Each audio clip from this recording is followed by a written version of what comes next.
Eritrocitosis patológica por la altura, ¿sabes? Porque es una respuesta fisiológica del cuerpo para aguantar a escasa oxigenación que existe en cierta altura. Bueno, estas son las causas que existen de poligloburia, ¿sí? Primaria y secundaria. Las primarias son mutación del receptor de la eritropoyetina, se llaman polisistemia primarias congénitas y familiares, ¿sí? Las secundarias, tengo mutación de las proteínas reguladoras de la síntesis de la EPOS, ¿sí? O mutación de producción, incremento de la afinidad de hemoglobina por los oxígenos. Para la mutación de la síntesis de la EPOS, existe la mutación del gen BHL, incluye la polisistemia Chubb-Bash, ¿sí? Mutación del PHD2, hidroxilasa, ¿sí? Aumento, factor inducible de la hipoxia alfa 2, ¿sí? Todos son rarísimos, poco común de verlo, ¿sí? Después, aumento de la afinidad hacia la oxigenación, déficit de 2,3 difoglicerato, ¿sí? Metahemoglobinuria o metahemoglobinemia, ¿sí? Son causas que me aumentan la afinidad hacia la hemoglobina. Después tengo las adquiridas, primarias y secundarias. Las primarias son las polisistemia veras, ¿sí? Que es un capítulo aparte de todas las que existen, ¿sí? Las secundarias son aumento de producción de eritropoyetina como respuesta hacia la hipoxia. Existe hipoxia central, hipoxia local renal, ¿sí? Principalmente estos de la hipoxia central se ve paciente con cardiopatía cianótica, Shunt derecha-izquierda, eso va a explicar mejor yo que el doctor Miguel, ¿sí? EPOC, apnea del sueño, esto se ve mucho en los pacientes obesos, gorditos, que pasan roncando y quedan en silencio unos cuantos minutos y eso hace que aumente la hemoglobina, ¿sí? El diagnóstico se hace con somnografía, el paciente va a un centro, se acuesta a dormir y se mide cuántas veces dejó de respirar, el tratamiento es por BiPAP, por la noche, que es presión continua, ¿sí? Que duerme por la noche para que tenga mejor oxigenación y eso hace que disminuya la hemoglobina. Síndrome de obesidad, hipoventilación, grandes alturas, intoxicación con monóxido de carbono, tabaquismo, ¿sí? Que va en la mano con EPOC. Hipoxia local como renal, ¿sí? Estenosis la arteria renal, quiste renal, hidronefrosis, acidosis tubular-renal. Aumento de la producción de EPOS independientes a la hipoxia existen carcinoma hepatocelular, hemangioblastoma cerebral o meningiomas, febocromocitoma, leiomioma uterinos, adenoma paratiroidea, eritocitosis por post-trasplante renal, ¿sí? También existe el cáncer renal, que me fabrica eritropoyetina, es raro, pero hay. Uso de epoexógeno, ¿sí? Esto el deportista lo puse porque da doping positivo, está contraindicado, ¿sí? En algunas drogas, ¿sí? Andrógenos, anabólicos, esteroides, producen exceso de glóbulos rojos. Bueno, hacemos hincapié en la polisistemia vera, como he dicho, que es un capítulo separado del resto de la poligloburia, ¿sí? Antes de empezar polisistemia vera, ¿sí? Cuando ingresa un paciente con aumento de la hemoglobina por encima de 15 o 16 gramos decilitros, ¿sí? Lo que nosotros pedimos automáticamente, si no tiene trombocitosis, no tiene leucocitosis, ¿sí? Pedimos ecocardio, espirometrías, hacemos preguntas exhaustivas, qué es lo que hace, qué es lo que tiene, si tiene alteración congénita. Dicho hecho, yo tengo un paciente con ventrículo único, parece un reptil, pobre hombre, anda con 20 hemoglobina asintomático. Tengo una señal lo contrario, que es cardiopatía, estenosis, creo que mitral, con, creo que tenían una alteración a nivel pulmonar, sino que de POC, me maneja hemoglobina de 18 gramos por decilitro y ya es sintomático, ¿sí? Una radiografía de tórax, una tomografía de tórax, en caso que sospeche una enfermedad pulmonar, ¿sí? Obstructiva, se lo puede pedir de esa manera para ir investigando. Luego de tener todos esos laboratorios, nos sentaríamos a ver, y un estado ácido base arterial también para ver el PO2, ¿sí? Por eso vemos el básico. Cuando tengo los otros elementos, yo sí le puedo agregar JAK2, BCABL, que son estudios para síndrome mieloproliferativo, lo que hablamos principalmente por polisistemia vera, y de ahí vamos desglosando cada paciente, ¿sí? Bueno, la polisistemia vera, como había dicho, es un capítulo aparte, es una neoplasia mieloproliferativa, es uno de los grupos, ¿sí?, de desorden mieloide clonal, ¿sí?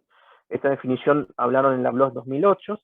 Según la clasificación de la OMS, la mieloproliferativa o neoplasia mieloproliferativa clásica existen leucemia mieloide crónica, trombocitosis esencial, polisistemia vera y mielofibrosis. ¿Sí? Son estas 4 patologías que están dentro de este grupo. La incidencia de 1980 a 2007, ¿sí?, aproximadamente la polisistemia vera es 0,9 por 100.000 habitantes.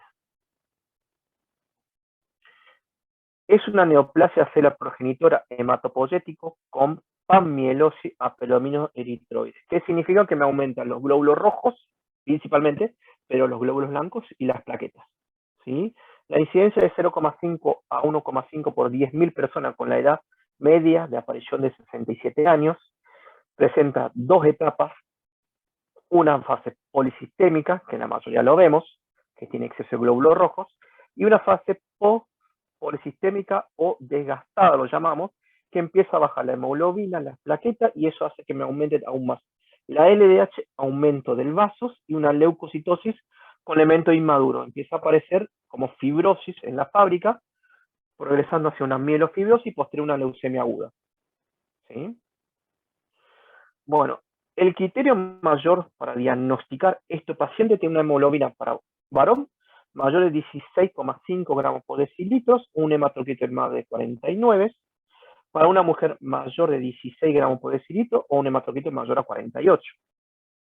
En la biopsia médula ósea lo que yo veo es una panmielosis, aumento de los 3 series hematopoyéticos, una médula muy rica, hipercelular, ¿sí?, con escasa fibrosis medular. Bien, el otro criterio mayor es la presencia de JAK2 B617F, que ocupa aproximadamente 98% de los pacientes con polisistemia vera, y el resto del 2% se divide en presencia de JAK2 exon 12 y un 0,1 a 0,5% sin causa aparente. Acuérdese de la eritropoyetina, ¿sí? El JAK2 está unido al receptor de la eritropoyetina. Esto es lo que hace autofosforilarse solo, aumentando el JAK-STAR, y eso hace que fabriquen más glóbulos rojos, ¿sí? Pues hay una mutación en ese nivel. Y como criterio menor, nivel sérico de eritropoyetina disminuido, ¿sí? La clínica, como ve ese hombre que está ahí en el costado, las fases plectónicas o bien rubicunda, presenta cefaleas, quemosis conjuntival, pruritos acugénicos, ¿sí?, eritomalacia, fatigas, esplomegalias, pueden producir trombosis arterial sin causas o venosos.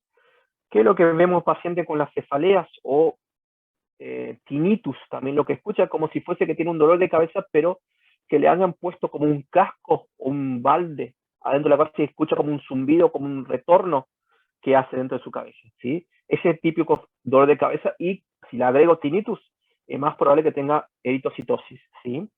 Y el prurito que ocurre es cuando los pacientes se encuentran el cuerpo caliente, cuando se acuesta en la cama o cuando se bañan con agua, ¿sí?, caliente, le empieza a picar el cuerpo, como si fuese que hay hipercirculación periférica y empieza con un prurito que no lo calma, ¿sí? Hay muchos pacientes por estos síntomas terminan bañándose en agua fría, a pesar que haga frío, estemos en invierno, se bañan con agua fría. Bueno, nosotros, ¿qué es lo que dividimos a estos pacientes en riesgos bajos o altos?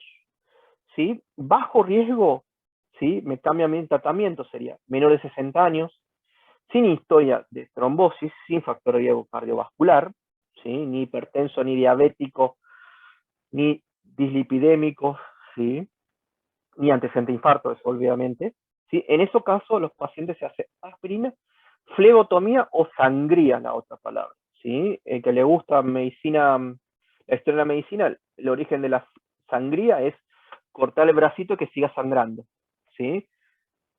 Es más lindo decirlo flebotomía, sacar de la vena sangre como una donación cierta cantidad y reponemos la misma cantidad en solución fisiológica para que no tenga hipovolemia, ¿sí? Aproximadamente se saca de 400 mililitros, entre 300 y 400 mililitros por cada sección para obtener un hematroquito de 42% aproximadamente, ¿sí? Lo que eso hace es disminuir los síntomas y disminuye el riesgo cardiovascular y la formación de coágulos como trombosis arterial y venosa, ¿sí? Los pacientes de alto riesgo son más de 60 años, historia o antecedente de trombosis arterial o venosa. En estos casos, la indicación también es aspirina, flebotomina, ¿sí? Y hasta que me llegue la citorreducción, que es la hidroxiurea, ¿sí? Debo hacer flebotomía. Me llega, se inicia con hidroxiurea, que es la primera línea, lo más barato que existe. La presentación viene de 500 miligramos en cápsula, ¿sí? Se puede dar de 2 a 3 cápsulas por día para que se mejore el recuento de hematocrito. Bien, como otra droga que se puede utilizar es interferón, ¿sí? Principalmente se utiliza para los pacientes embarazadas por la fetotoxicidad. Cuesta conseguir, por ende siempre el uso es restringidos. Como segunda línea, cuando el paciente falla a la citorreducción con hidroxiurea o tiene complicaciones como úlceras miembros inferiores, ¿sí? Intolerancia a la hidroxiurea, se inicia tratamiento con ruxolitinib, que es un inhibidor de la JAK2 directo, ¿sí? Una dosis de 10 miligramos cada 12 horas, o cuando no mejoran los síntomas como prurito, cefalea, a pesar que yo tenga un hematocrito adecuado, ¿sí? El ruxolitinib fue autorizado no como tratamiento que sí o sí va a curar, sino que disminuye los síntomas y mejora la calidad de vida de los pacientes, ¿sí? También se puede utilizar anagrelide, ¿sí? De 0,5 miligramos cada 12 horas, busulfan, pirobromano, ¿sí? Fósforos radioactivos, clorambucilo. Todas estas últimas son busulfan. Clorambucilo son quimioterapias, ¿sí? Tiene su toxicidad en otros elementos, ¿sí? Por ende muchas veces no se utiliza y suele producir neoplasias secundarias. Tratamiento del prurito, Doctor, sí. ¿el tratamiento de segunda línea se hace solo o puede hacer junto? Bueno, la segunda línea se hace con aspirina siempre. Pero todavía no cuando se utiliza el Hocus Sulib, el primero y el segundo se puede utilizar junto o no? No, lo ideal no. Porque Bueno, si es gracias. refractario a hidroxiurea, directamente pasaría al ruxolitinib. O que tenga toxicidad por hidroxiurea, le paso ruxolitinib. Las flebotomías de urgencia, los pacientes de alto riesgo, para bajar rápidamente, ¿sí? La mayoría cuando pasan a segunda línea directamente ya está un poco más estable o tiene otras complicaciones que me obliga a pasar esta droga. Acuérdese que son altos costos el ruxolitinib. Estamos hablando de 120.000 pesos comparado a otro que sale 3.000 pesos. Hidroxiurea sale 3.000, 5.000 como máximo. El ruxolitinib estamos hablando de 120.000 y en algunos casos se va más. Eso cuando sube el dólar acá en Argentina, ¿sí? El tratamiento para pruritos se usa siempre antihistamínicos. Podemos utilizar difidramina, ciproheptadina, hidroxicina, ¿sí? Paroxetina, en algunos casos se puede utilizar. El otro tratamiento para el prurito está ruxolitinib, interferón, PUVA, ¿sí? La meta terapéutica hablamos de 45, pero si le llevo a 42 es mucho mejor, ¿sí? Disminuye aún más el riesgo trombóticos. O sea, doctor, nunca relajarse con el 45% del hematocrito, No, sino seguir bajando. La idea es por lo menos mantener entre 42 y 45, ¿sí? Dale, gracias. Bueno, nos quedan 40 minutos para la otra charla. Vamos a seguir, ¿eh? Doctor, ¿y cada cuánto se le hace el hemograma de control? Y le hacemos cada 14 días, ¿sí? A iniciar el tratamiento, o cuando termino de hacer por lo menos 2 secciones flebotomías, le pido que me haga un hemograma de control del servicio de medicina transfusional, que es banco de sangre, para que vea que llega a un valor adecuado de 45 a 42 hematocritos. Si está estable, le hago cada 30 días un control, y si lo mantengo con hidroxiurea estable, igual que ruxolitinib, se mantiene estable, le paso cada 30 a 60 días, ¿sí? Pero siempre requiere control. Y cuando empieza a disminuir la hemoglobina y yo le tengo que empezar a bajar la hidroxiurea o ruxolitinib y me empieza a aumentar el LDH, lo que pensamos nosotros que está entrando en fase gastada, ¿sí? Post-policitémico, ¿sí? Y llevando a una mielofibrosis, luego en el futuro una leucemia mieloide aguda, que la mortalidad es altísima. Por eso hacemos un control periódico. Gracias. Gracias.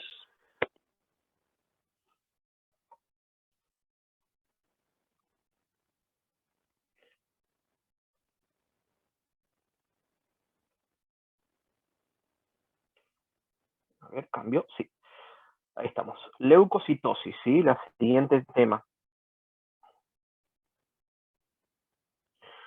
Bueno, la leucocitosis, valor normal para la OMS, hablamos de 4,5, o sea, 4.500 o 6.500 glóbulos blancos, ¿sí? Siempre tiene un predominio de neutrófilo, que es normal entre 40%, 75%, linfocitos de 17 a 45%, ¿sí? Yo muchas veces lo que hago en mi cabeza, por debajo de 1.500, neutrófilo, neutropenia, ¿sí? Por encima de 7.000, 8.000, está empezando ya a mieloproliferativo, como leucemia mieloide crónica u otra patología mieloproliferativa. Linfocitosis por encima de 5.000, pensando ya en este caso una leucemia linfocítica crónica, ¿sí? Y por debajo de 1.000 hablamos ya de una linfopenia, que tengamos que buscar otras causas, ¿sí? Eosinófilos, 1 a 6%, basófilo menor a 1%, aceptable hasta 1,5%. Y monocito hasta 9%. Como ven abajo en la histología, neutrófilo, eosinófilo y basófilos.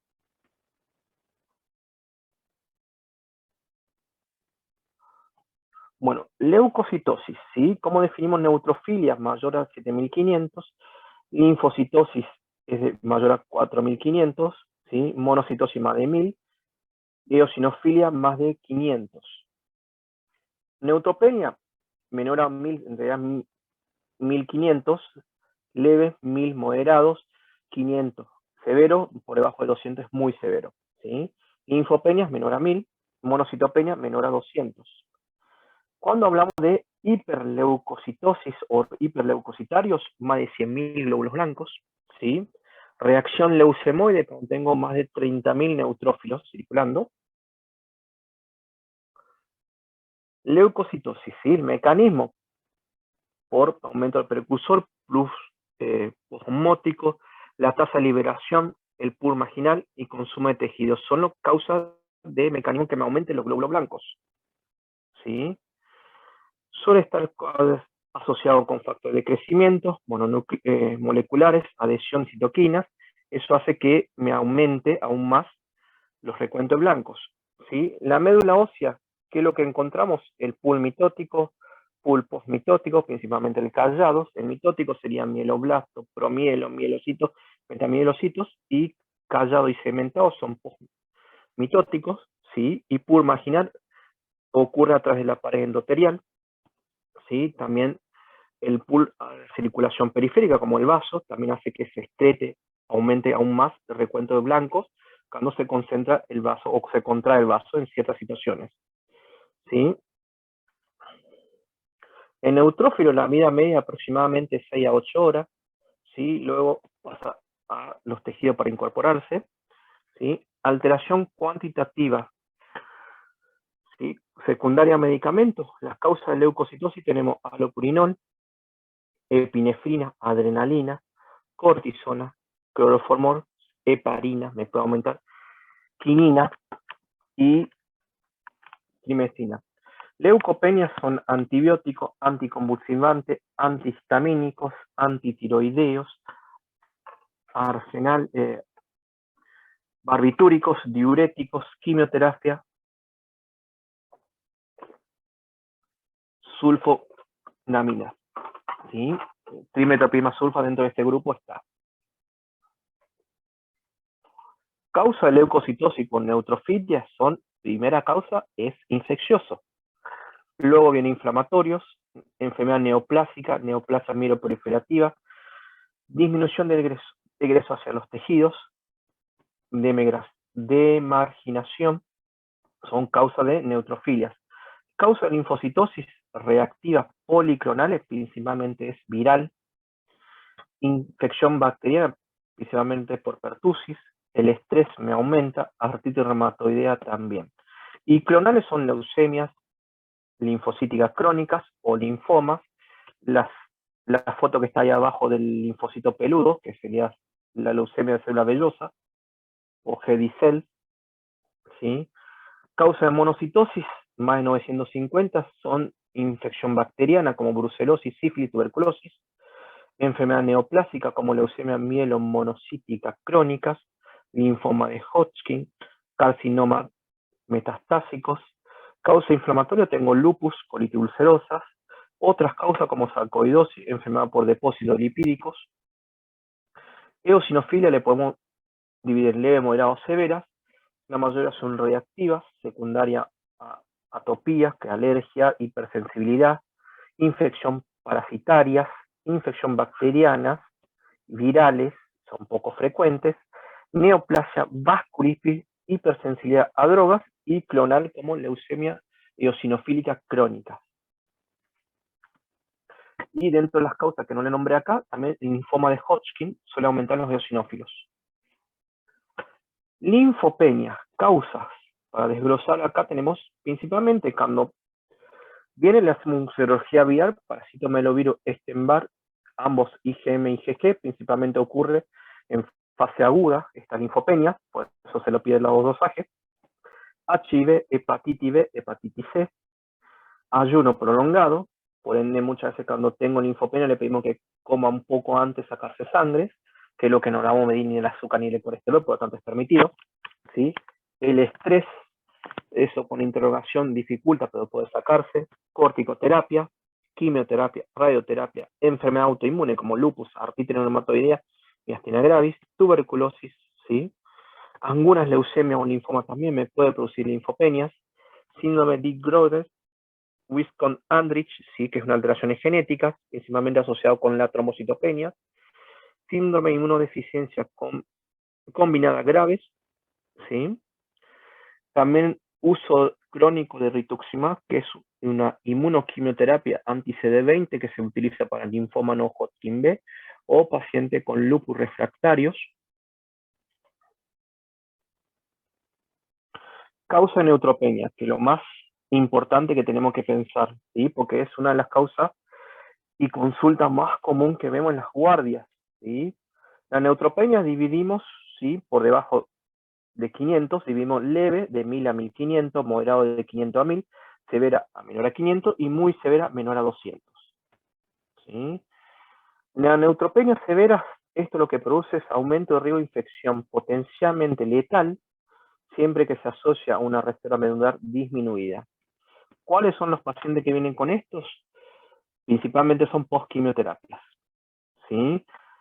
Este es un cuadrito, lo que hace que cuando tengo neutrófilos más de 1500, casi no hay nada de infección, cuando va bajando por debajo de 500, empieza a aumentar cada vez más la infección y esto hace que el paciente se pueda morir, ¿sí? Rápidamente. Por eso es la urgencia que tengo de tratarlo rápidamente. Como ves, la balanza que va haciendo, cuando tengo menos de 100 neutrófilos, imagínense que la infección me va a ganar, ¿sí?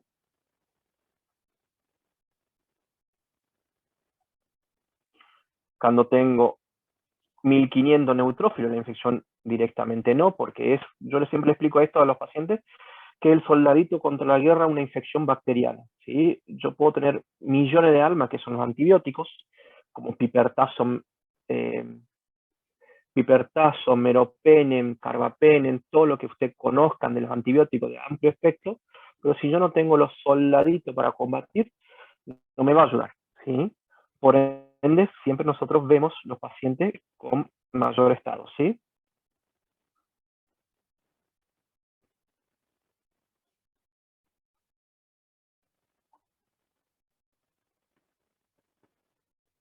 Ahí está. Esto es un caso clínico, un paciente de 43 años, masculino con antecedente de bronquitis crónica, actualmente ingresa a la sala de emergencia con fiebre intensa, odinofagia, disnea. En el examen físico el paciente se encuentra deshidratado, sudoroso, mucositis orofauces, lesión purpúricas, necróticas en la nariz y orejas. La decrepitante base derecha, una TA de 80-50. En laboratorio lo que veo, leucocitos 2500, con 3% de neutrófilos, ¿sí? Linfocitos de 90% y monocitos de 7%. Hemoglobina normal con una plaqueta normal. El resto del examen dentro del parámetro normal. HIV es negativo, fumador 4 cigarrillos por día, consumo de marihuana, ocasionalmente cocaína, y nos refiere a otras drogas, ¿sí? En la semana previa ingesta de aspirinas que toma habitualmente por la cefalea, ¿sí? Este es un paciente que te entra a la guardia. Bueno, una de las causas raras, ¿sí? Pero existe una neutropenia asociada al consumo de cocaína, ¿sí? Lo que ahí figura, por eso nombra la cocaína ahí, ¿sí? Existe, ¿sí? Ocurre por adulteración de la cocaína con levamisol, que es un antiparasitario, ¿sí? Y lo que produce es una neutropenia severa, produciendo muchas complicaciones, ¿sí? Esto se observó en pacientes en Estados Unidos más 80% con adicción hacia la cocaína. Más de 5 millones de los adictos en cocaína en Estados Unidos, la mayoría de la droga se adultera con levamisol, ¿sí? A un agente inmunodonador usado para artritis reumatoidea, ¿sí? Se dejó de vender desde el año 2000, uso veterinario como antiparasitarios, ¿sí? Esto produce una toxicidad, haciendo varias complicaciones, principalmente artralgia, púrpura, necrosis cutáneas y neutropenia severa, con efecto inmunoanticuerpo anti-elastasa, ¿sí? Bueno, agranocitosis, ¿sí? Neutropenia inducida por drogas, ¿sí? Existe algunos analgésicos antiinflamatorios, indomitacina, sales de oros. Como antibiótico está cefaloporina, cloranfenicol, clindamicina, isoniazida, penicilinas, trimetoprimida sulfonamida, anticonvulsivante, ¿sí? Antidepresivos, bloqueante H2, ranitidina principalmente, antipsicóticos, ¿sí? Diuréticos, antimaláricos, ¿sí? Y paciente que abusa de cocaína, ¿sí? Dentro de los antiinflamatorios, lo que no está nombrado acá, que produce una neutropenia severa hasta llegar a un trasplante, idiosincrasia, es el dipirona. Yo personalmente la dipirona la tengo muchísimo respeto por ver casos de agranocitosis severa, ¿sí? A punto de llegar a trasplantar a un paciente. El síndrome es caracterizado por un neutrófilo menor a 500, asociado con infecciones severas, shock séptico, ¿sí?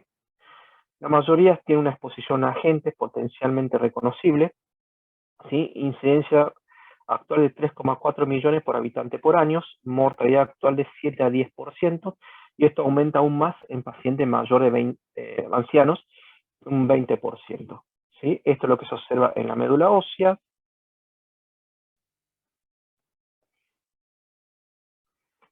La incidencia cómoda aquí de agranocitosis asociada a la edad del sexo va aumentando cada vez más pacientes más de 65 años. Esto aún más me aumenta el riesgo de mortalidad asociado a las enfermedades autoinmunes, pero a neutropenia, ¿sí? Y la mujer, mayor frecuencia se asocian a enfermedades autoinmunes, ¿sí?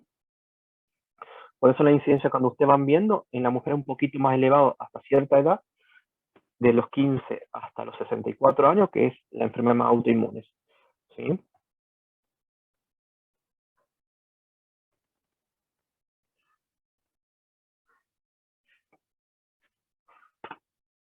Estas son las relaciones en la tasa de mortalidad asociada a granulocitosis asociado a cáncer, ¿sí?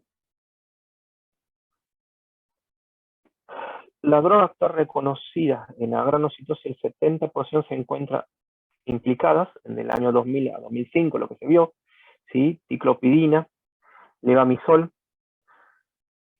calcio, drogas antitiroideas, dipironas, lo que figura ahí, espironolactonas, antipsicóticos, piritilazol, cinespacide, carbamazepina, sulfonamida, ¿sí? Y diclofenac.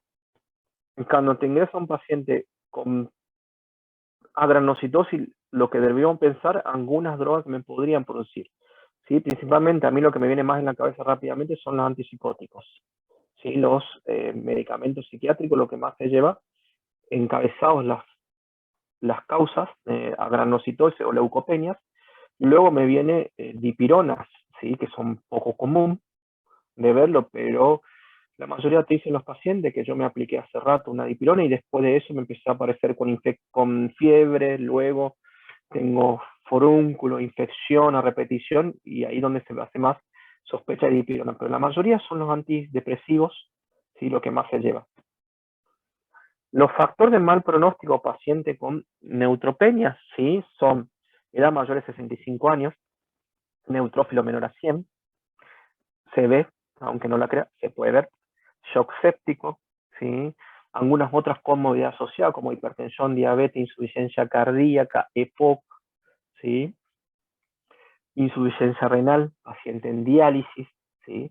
Son otras comorbilidades que se suelen asociar, ¿sí? Y eso aumenta aún más las muertes de los pacientes, ¿sí?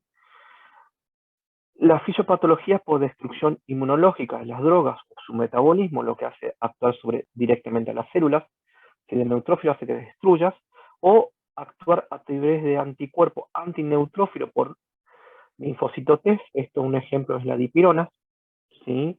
Toxicidad directa como antipsicótico o dapsona.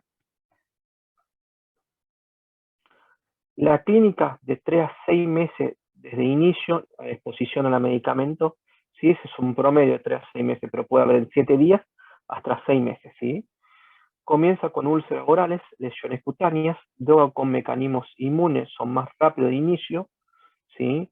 En la biopsia médula ósea lo que veo es un arresto madurativo, principalmente la acidez mieloide, o un stop medular, ¿sí? Que se me para a cierta altura del crecimiento de los neutrófilos, ¿sí?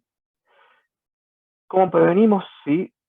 Buscar la droga que me puede producir, ¿sí? Y conocer los efectos adversos, ¿sí? Evitar, por ejemplo, clozapina, ¿sí? Un 0,9%, incidencia de granocitosis y 2,6% de neutropenia. ¿Sí? La evaluación del riesgo se puede hacer a través de cierto score que se usa para fragilidad, ¿sí? O para los neutropénicos, febril. Se busca caracterizado por el cuadro clínico leve o sin síntomas, ¿sí? Son 5 puntos, ausencia de hipotensión, me agrega 5 puntos, ausencia de enfermedad pulmonar obstructiva crónica, me agrega 4 puntos, tumor sólido o neoplasia oncohematológica en ausencia de enfermedad micótica previa, 4 puntos, severidad de cuadro clínico, si es moderado, es 3 puntos, ausencia de deshidratación, 3 puntos, paciente ambulatorio, 3 puntos, paciente menor a 60 años son 2 puntos. Los puntos de severidad son no acumulativos, ¿sí? Así que ningún paciente puede tener más de 26 puntos, ¿sí? Considerando el bajo riesgo, paciente que tenga un score de 21 puntos o más. Por debajo de eso, se piensa que es de alto riesgo, ¿sí? La mayoría de los pacientes pueden venir a ambulatorio, ¿sí?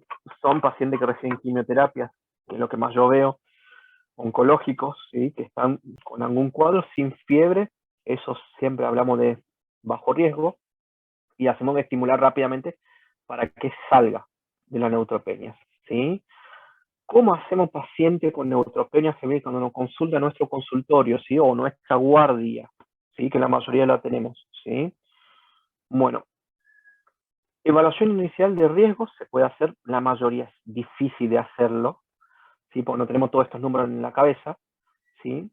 Si veo que un paciente está más de 65 años, ya pensaría de alto riesgo rápidamente, lo internaría, tenga otra comorbilidad, también lo pienso que es de alto riesgo y lo interno rápidamente para ver. Y la causa que me produzco.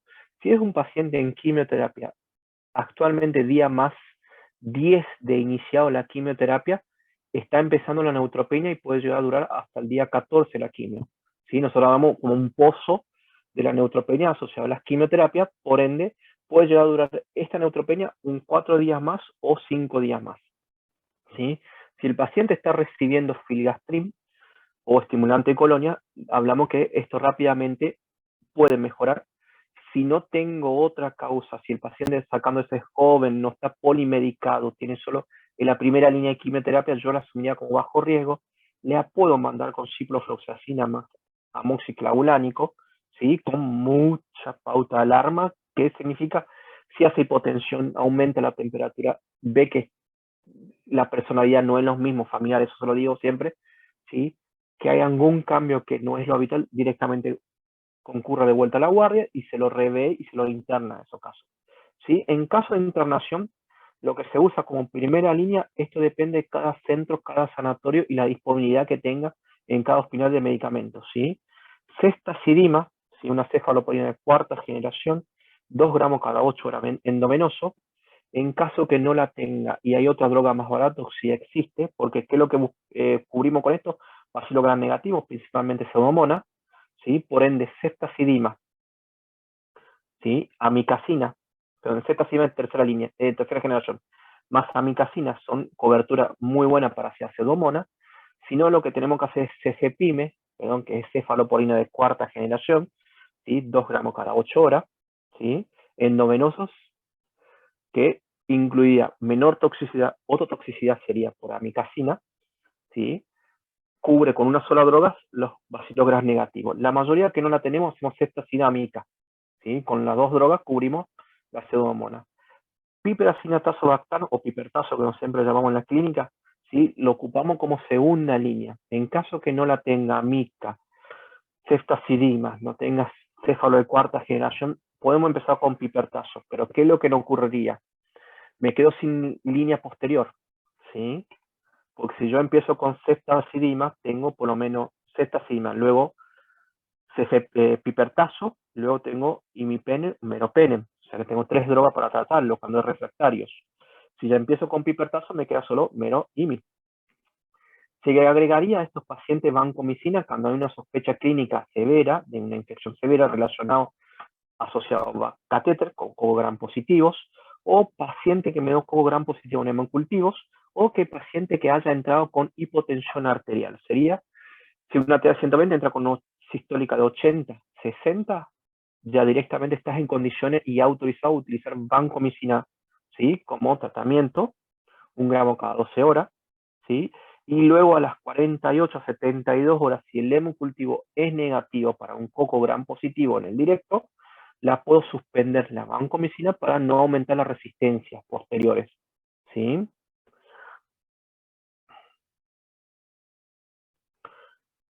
Bueno, el manejo, sí, siempre intentamos hacer un diagnóstico precoz, ¿sí? Suspender las drogas sospechosas, esquema de tratamiento para neutropenia civil, dependiendo de la institución, y uso de estimulante de colonia, ¿sí? Para aumentar y que salga más rápido la neutropenia, y con eso mejoramos la sobrevida de los pacientes. Si nosotros no, para dar un ejemplo, si nosotros esperamos a un paciente que ingresó a la guardia sabiendo neutropénico, que te dice que estuvo quimioterapia hace 7 días atrás, ya está aquí neutropénico seguro, ¿sí? Y le miramos 4 horas la cara, el paciente está muerto al día, ¿sí? A estos pacientes urgentes, ¿qué significa? Le hago laboratorio, el laboratorio te puede tardar 1 o 2 horas. ¿En qué sentido? ¿Qué es lo que yo le estoy haciendo? Le estoy internando, hidratando y esperando ese laboratorio. Cultivo va a tardar, por ende ya le largo, ¿sí? Si veo que está con fiebre, le daré un antibiótico, pensando en neutropenia. Una dosis de ceftazidima, amicacina no le hace mal a nadie, tampoco cefepime, ¿sí? Y en caso que no esté tan neutropénico, bueno, le puedo dejarlo, la misma droga, porque sabe que va a bajar de vuelta, o suspender, ¿sí? Y pasarle a amoxiclavulánico o ampisulbactam con ciprofloxacina asociado, como bajo riesgo, y le controlo la neutropenia para ver cómo va el paciente, ¿sí? Pero si nosotros le dejamos dar antibióticos, que la mayoría no ocurre, mi cambio de guardia a las 8 de la noche, el paciente me entró a las 7:30, y no le hice un pase de guardia a mi compañero que sigue, el paciente va a estar muerto. Y es tu problema, no del siguiente, de todo el equipo que estuvo en ese día de guardia. Porque el paciente se va a morir y la complicación es el primer médico que le vio y el segundo médico que le vio.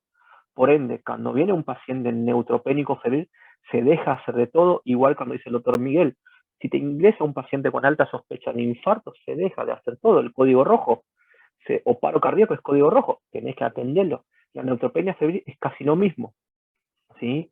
No tan severa como el paro cardiorrespiratorio, eso obviamente es mortal, ¿sí? Pero la neutropenia, si yo no le hago nada en 2 horas, el paciente se te muere,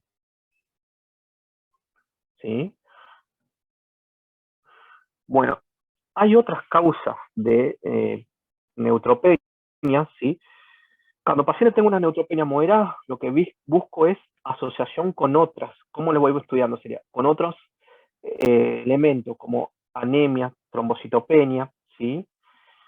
Si tengo una pancitopenia o bicitopenia que esté asociado a 1 o 3 elementos, le hago una biopsia médula ósea buscando aplasia medular, miodisplasia, leucemia aguda, ¿sí? Y busco el HPN. Y si tengo una neutropenia solo aislada, lo que hago es, al examen físico, busco el vaso, si tiene esplenomegalia o no tiene esplenomegalia, ¿sí? Si tengo esplenomegalia, lo que puedo llegar a pensar es un hiperesplenismo, ¿sí? Para eso tengo que pedir ecodoppler esplenoportal, ecografía abdominal para medir el vaso y el hígado, ¿sí? Indagar que no sea enolista, alcohólico, buscar cirrosis sería, ¿sí? Para buscar causa hiperesplenismo. Si no tengo el vaso aumentado, ¿sí? Ahí puedo hacer varias cosas, ¿sí? Por un lado, hago serología completa, puedo hacer el test de aprendizaje, muy poco usamos, ¿sí? Porque si me mejora con el corticoide, ¿sí? Más de 2000 neutrófilos, busco causa infecciosa, algunas causas genéticas, familiares, pseudoneutropenia, que existe, ¿sí? Después, si me da negativo, directamente voy a la biopsia médula ósea buscando causas, ¿sí? Que me puede producir. En la biopsia médula ósea lo que también se puede hacer es cultivo de médula, buscando bacterias, gérmenes comunes, hongos, parásitos, principalmente, que no dejaron de hablar últimamente, pero sigue existiendo, leishmaniasis, ¿sí? Pero leishmaniasis siempre se asocia con hepatosplenomegalia, ¿sí? Tuberculosis se puede pedir. También se busca metástasis, granulomas, ¿sí? Para buscar. Y otras que siempre no olvidamos es dosar las vitaminas B12 y fólico, ¿sí? Déficit de fólico y B12 puede producir neutropenias. ¿Estamos? Y todo eso es normal, viene una patología que es neutropenia crónica idiopática o neutropenia cíclica, ¿sí? Bueno, las causas de neutropenia son infecciones bacterianas, ¿sí? Virales, riquexia, protozoa, malaria, ¿sí? Por ejemplo, y sepsis en algunos pacientes con enfermedades crónicas, me puede ser neutropenia o neutrofilia, ¿sí? Quimioterapia, ¿sí? Radioterapia, droga que produce agranulocitosis, lo más frecuente, ¿sí? Después, enfermedad hematológica o sistémica, como anemia perniciosa, plasia medular, aumento de uso, destrucción o secuestro, se encuentra hiperesplenismo, ¿sí? La enfermedad de Gaucher, lupus, hemodiálisis, neutropenia autoinmune, caquexias, ¿sí? Y las neutropenias crónicas, adquiridas y congénitas. La clasificación, ¿sí? De la neutropenia como adquirida, existen posinfecciosas, droga, familiares benignas, ¿sí? Las benignas crónica infantil, crónicas idiopáticas, inmunes, asociadas a otras enfermedades autoinmunes, enfermedad metabólica, nutricional, pseudoneutropenia. Defectos intrínsecos de los neutrófilos son genéticos, Cosman, ¿sí? La parte cíclica, neutropenia cíclica, donde más le voy a hablar, Schwartzman-Diamond, ¿sí? Es una patología genética que me altera la plaqueta y los neutrófilos, se ven en niños, es raro de diagnosticar en edad adulta, ¿sí? Vamos a saltar un poco el caso porque me quedan 8 minutos, ¿sí? La forma severa de neutropenias crónicas, ¿sí? Bueno, vamos a hablar sobre la neutropenia cíclica. ¿Qué es lo que hace esto, neutropenia cíclica? Que hace como un ciclo del neutrófilo que aumenta y luego disminuye hasta hacer una neutropenia, ¿sí? de forma cíclico. ¿Cómo hago diagnóstico de este paciente? ¿Sí? Diagnóstico se hace con dosaje o el recuento de neutrófilos periódicos, más o menos cada 5 días o cada 3 días le voy pinchando y le voy viendo cómo los neutrófilos se aumenta o disminuye. Y si yo hago una biopsia médula ósea a un paciente que está neutropénicos, en la fábrica la sangre va a estar más aumentada, en la médula ósea va a estar aumentado la serie neutrófico, ¿sí? El aumento de las series blancas, ¿sí? Y cuando está neutrófilo normal, en la médula ósea está baja, ¿sí? Por eso hace en forma cíclica, ¿sí? Estas manifestaciones. ¿Sí? Neutropenia con reserva medular disminuida secundarias son linfocitosis agranular, quimioterapias, drogas, nutricional y algunas causas virales. ¿Sí? La hipótesis de la neutropenia cíclica sobre control periférico de la hematopoiesis es una falla sobre el feedback de control de granulopoiesis, que esta es la figura 1, que como lo explica, ya, poco tiempo. Bueno, este es como una figura 2, lo que había hablado del ciclo que hacen los neutrófilos, ¿sabes?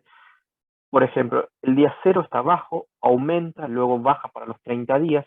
Hay pacientes que realmente bajan mucho más, ¿sí? O hay algunos que sube y luego me baja y me mantienen bajos, ¿sí? Esto muchas veces se habla de la alteración a nivel de la elastasa 2, donde sintetiza como los granulocitos, donde hay una alteración genética puntualmente en esa enzima, donde produce la parte de ciclismo de neutropenia. ¿Sí? La neutropenia cíclica, más o menos esta es la explicación, ¿sí? Lo que hace es, cuando está por debajo de 500 neutrófilos, se estimula automáticamente el cuerpo, el estimulante colonia, ¿sí? Hace que aumente el neutrófilo y de vuelta deposite en el pool, ¿sí? Cuando tengo un daño en la estasa se puede disminuir, principalmente en síndrome de Cosman, lo que tengo es mayor pérdida, por ende nunca llego a mantener el depósito, ¿sí? De pool de neutrófilos, siempre va a estar neutropénico. Manejo de los pacientes neutropénicos crónicos severos, ¿sí? Muchas veces se utiliza estimulante de colonia, se adecua la dosis, ¿sí? Principalmente para, en caso de infecciones o extracción dentarias, se hace control odontológico estricto para que no tenga una caries, prevención de la gingivitis, donde aumenta aún más las infecciones, o bacteriemias, ¿sí? Medida de control de las infecciones, que significa vacunación, en momentos donde hay mayor gripe se ocupa barbijo, en este caso que estamos ahora en la pandemia es común usar barbijo, que en otros países te dicen que no, vos sos paciente neutropénico, o cuando estás fuera de la pandemia nosotros, paciente neutropénico, utilizas barbijo 3N, N95 o FP2, si puedes conseguir mejor, o un barbijo quirúrgico cuando vos estás circulando o va a venir al hospital para prevenir las infecciones, ¿sí? Los episodios febriles tenemos que ver si se tiene internación o sea, hacemos tratamiento antibiótico empíricos, ¿sí? Controversia es la transfusión de granulocíticos. Solo se haría en paciente que está trasplantado, que el neutrófilo no arranca, ahí sí le haría transfusión de granulocítica, porque tiene su toxicidad, en caso de paciente con neutropenia severa. Existe también neutropenias inmunes asociadas a anticuerpos, ¿sí? Que puede ser asociados primaria o secundaria, principalmente la mayoría son todas secundarias, como lupus, ¿sí? Otra enfermedad autoinmune también existe. Lo que está asociado muchas veces son antineutrófilos. Uno sería ANCA-P o ANCA-C, ¿sí? En adultos es poco frecuente, muchas veces se utiliza un test de inmunofluorescencia de neutrófilo.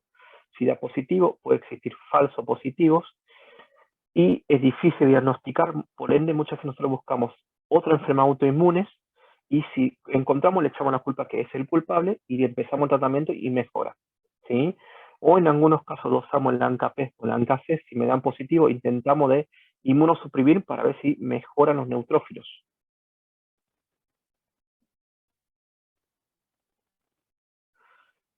Después igual si quieren le paso por mail la diapositiva porque me está quedando muy poco tiempo. Estas son linfocitos T gamma, que lo que hace una neutropenia, es una enfermedad muy rara, ¿sí? Existe alteración de un clon de los linfocitos T, ¿sí?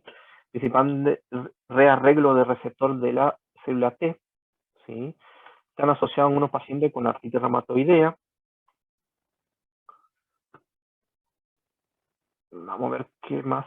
Listo. Preguntas, perdón que fue medio rápido porque está quedando 2-3 minutos nomás.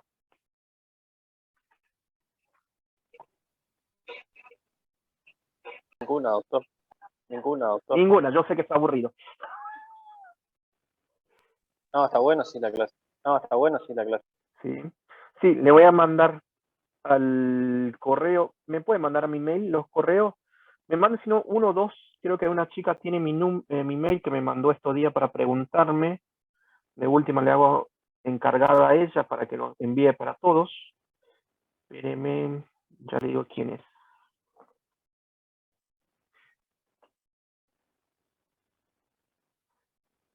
Fabriel Bruna, sería que tengo el mail acá que me mandó. ¿Sí? Sí, doctor. Sí, doctor. Sí, ahí te mando a vos la diapositiva. De hematología para estudiar, Harrison está lindo. Yo muchas veces estudié más con Farrera, ¿sí? Que no tiene error de traducción, ¿sí? Está lindo para leer esa parte. Y las patologías como poligloburia, utilicé la clase de la sociedad y los que está en la guía de la Sociedad Argentina de Hematología, que es gratis, se la pueden descargar, ¿sí? Si quieren leer un poquito más, igual es resumidísimo, ¿sí? Bueno, ¿ninguna otra pregunta más? Bueno, que tengan un buen fin de semana, chicos. Cuídense, por favor, del coronavirus, principalmente lo que está en Brasil, ¿sí? Más que lo argentino dentro de todo acá en Misiones, en Corrientes, estamos más tranquilos. ¿Cuándo se envía la era? Le vamos a preguntar al doctor Miguel, ¿sí? Pero creo que estaba programado. Así que yo igual le pregunto al doctor Miguel y le mando por mail. O si no, le comento el siguiente chat, ¿sí? Cuídense. Buen fin de semana, chicos. Gracias, doctor. Gracias, doctor. Gracias, doctor. Chao. Gracias, doctor. Chao. Hasta luego. Gracias, doctor. Gracias, doctor.